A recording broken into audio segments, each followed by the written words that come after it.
Hey folks, my name is Jessica Korean, and I am so thrilled to be here talking to you all about games and climate change. It is an absolute honor to be part of this online gallery, and I hope that we can talk through some of the nuances and joys and challenges of creating games around such complex subject matter as climate change. So just to give you some quick background on who I am and why I'm here, I am a game and immersive experience designer. So I design everything from tabletop or board games to digital games. I consult and write on VR and AR projects, and I make live in-person immersive experiences that all contend with really complex subject matter. So that absolutely includes climate change, which is what we're talking about today.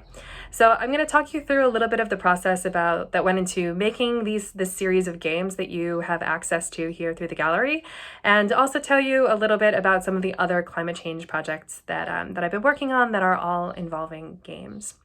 So this particular series of games, the 5 games that you have access to here, all came about as part of a partnership with the National Park Service. And I think that in a lot of ways, I got really lucky in being able to partner with the Park Service because I was brought on as the artist in residence at Marsh, Billings, Rockefeller National Park up in Woodstock, Vermont. And this is the park that is deeply dedicated to the conservation movement and chronicling everything that goes on in conservation and land management. So it was a perfect fit for a project about climate change and games because they hold all of the data. And so as a storyteller, I just got to come in and take a look at that data and start making some stories that helped to convey all of that to a general public in a really playful way. And that was an absolute blast and such an honor to be doing that. And so I found out later, after I had been accepted to this program, that they brought me on because it was their 100-year anniversary of the park. And they thought, well, why not? Let's take a chance on something a bit unusual. Usually the artist in residence is a writer or a painter or something that is sort of like, or a photographer, someone who's very well or naturally suited to taking the environment and putting it into like a 2 or 3 dimensional form. And so for them to bring in an interactive designer such as myself was a risk. And so I feel incredibly honored to be able to do that. So when I got up to the park, I spent a month there in residency, sort of roaming around the park, seeing what it looked like, taking it all in, doing research in their archives, and talking to literally anyone and everyone at the park who would talk to me, which fortunately was pretty much everyone because they are the friendliest people on the planet. And so I talked to rangers and researchers and interpreters, and I ended up asking a series of questions to almost everyone. Some basic questions like, what brought you here? How long have you been here? And then a number of sort of like more in-depth questions, one of which was, what do you wish that the public knew about climate change that they don't already know? And so this became the heart of the research, because the answer was different for everyone. For some people, there were just these beautiful little facts about the world that I didn't know. I didn't know that earthworms were not a native species to North America. I also didn't know that while they're great for gardens, they can sometimes wreak havoc on a young forest. And so learning about the nuances of these ecosystems was a fantastic education that I was able to get while I was up there, and that has continued far beyond my time there. And so one of the things that really stuck with me was this idea that everyone up there was so calm about climate change. And I had come into this thinking that I was going to make a game about how screwed we all are, because that's how I felt.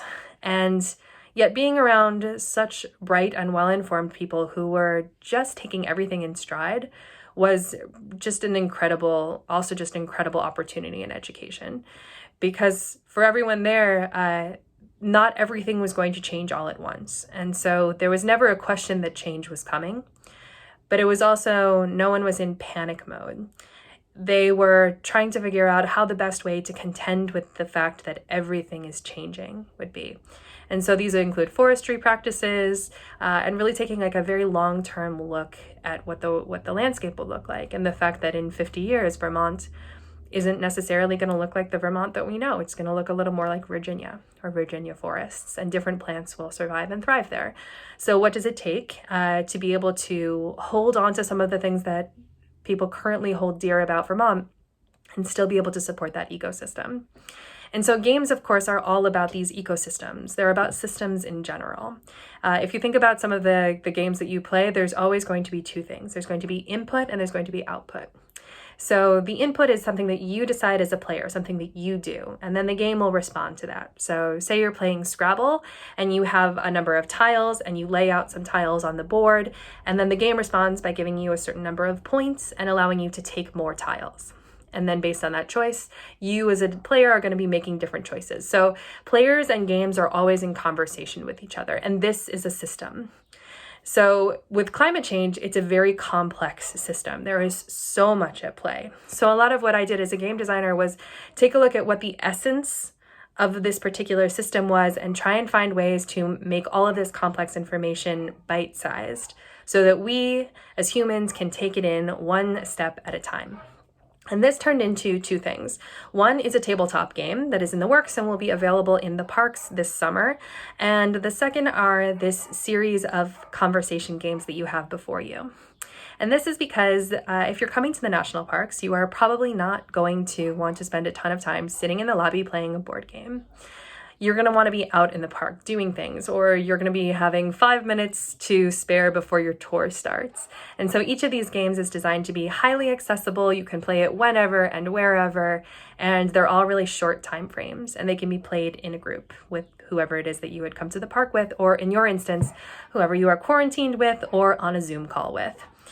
So the games themselves, these conversation games, are each pretty simple, but together they make up complex systems. So each of these games takes on a particular aspect of climate change.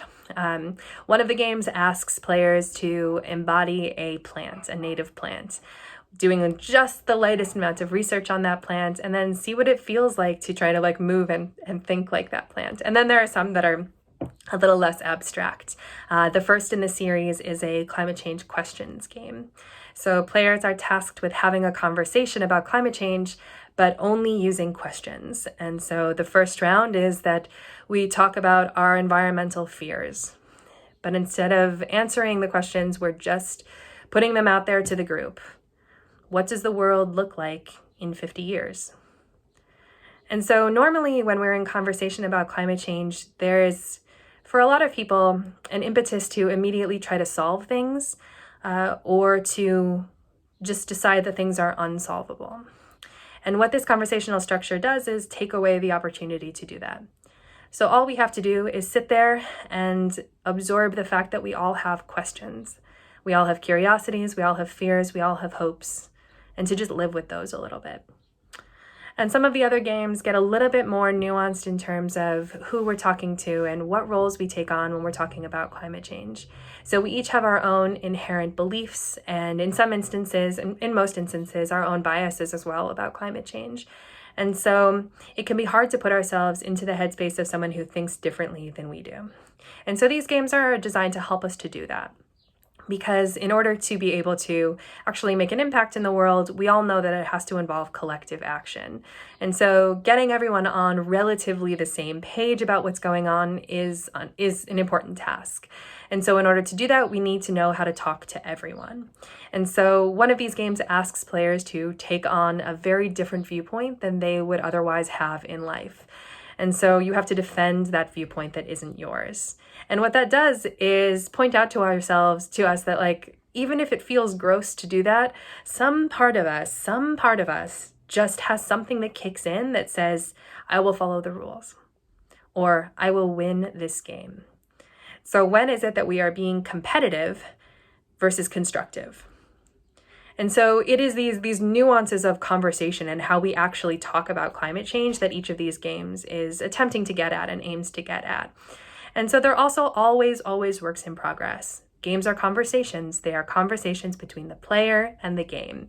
And in this instance, conversations between the player and the game designer, because I'm always making changes. I'm always testing the games out and asking people what they think and seeing how these games can be improved. It's all a conversation, which is really why it is so particularly delightful to be able to present them to you in this capacity right now, because I would love to hear how they go. Please definitely let me know if you're playing through a game and you have some crazy unexpected outcome or even an expected outcome. It's really good to know about these things. So I think that is it for game talk. Yeah. Excellent. So if you get a chance to play through the games, again, please let me know. You can reach me or you can find out anything else about my work. I'm on all of the social media at I Can't Koan. That is my company name. It is IKANTKOAN. It has been such a pleasure to chat with you all. I'm around the duration of the festival and look forward to interacting and talking with a whole lot of you over the next couple of days. I hope everyone is staying safe and healthy and sane in their homes and doing a bit of gameplay as well to help facilitate that process. Take care, everyone.